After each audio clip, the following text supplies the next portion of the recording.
plateformisation des métiers du droit attendra. Les legal tech devaient pourtant révolutionner un monde juridique plein d'archaïsmes.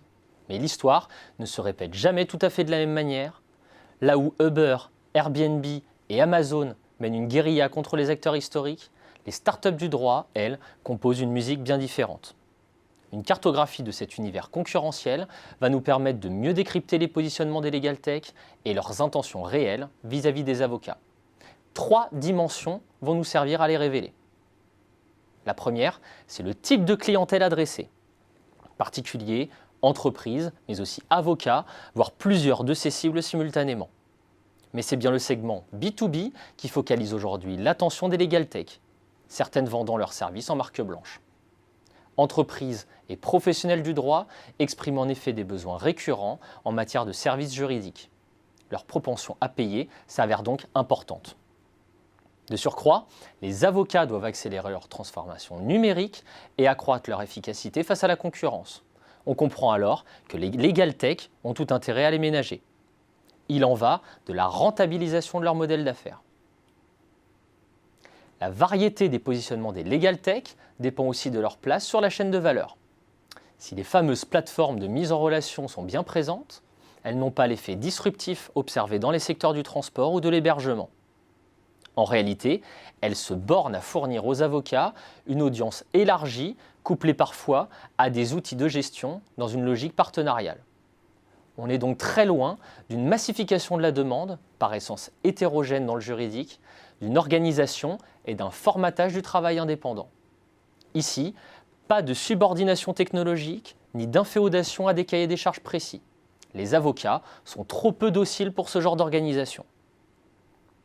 En amont, des fournisseurs de technologies destinés aux cabinets d'avocats proposent solutions de justice prédictive ou moteurs de recherche juridique pour accroître l'efficacité opérationnelle de cabinets. Là encore, la relation partenariale domine.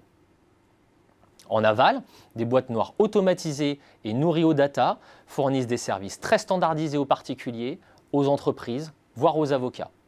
Citons le recouvrement amiable, l'édition d'un bail ou d'un contrat de travail, le dépôt d'une marque ou la création d'une entreprise. Mais les fantasmes qui entourent aujourd'hui l'intelligence artificielle obligent encore à un mix homme-machine pour atteindre les exigences de qualité de documents parfois critiques.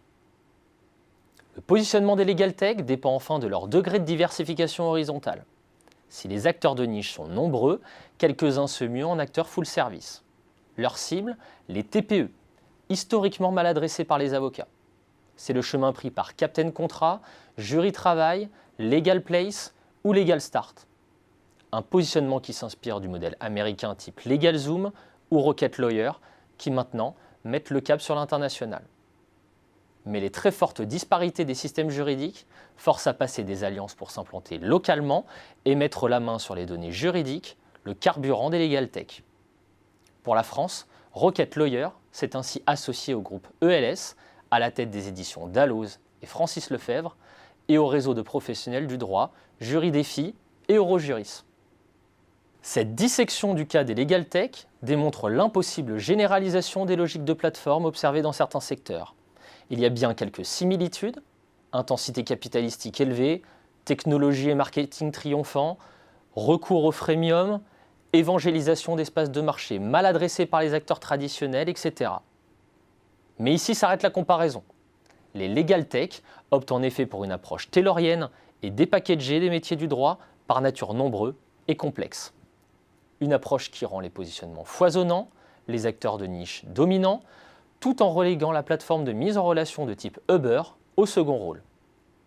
En outre, l'extrême morcellement de l'offre et de la demande entrave l'émergence d'un Amazon du juridique qui raflerait toute la mise grâce aux effets de réseau.